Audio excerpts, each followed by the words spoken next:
Kauvelahian finna zammin kavak velruai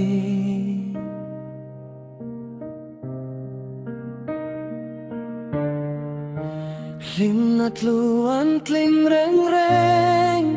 kamuzo silo Kadam layan lalpan ang lochu Tlaklel dang reng kanay silo Karilo suan tuana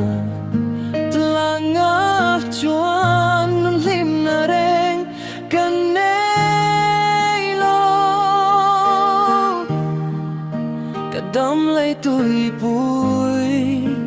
fauna yan Tlaklel kanay lo Lalpan ang lo chua tem na om lo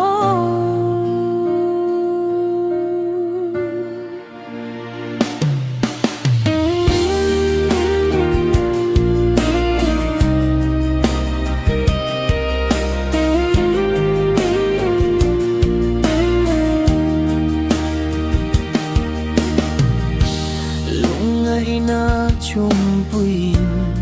minwal na karahyan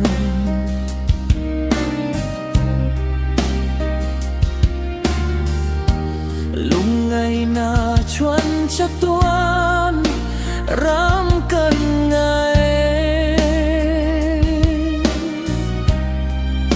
Aulal pa kan tilungan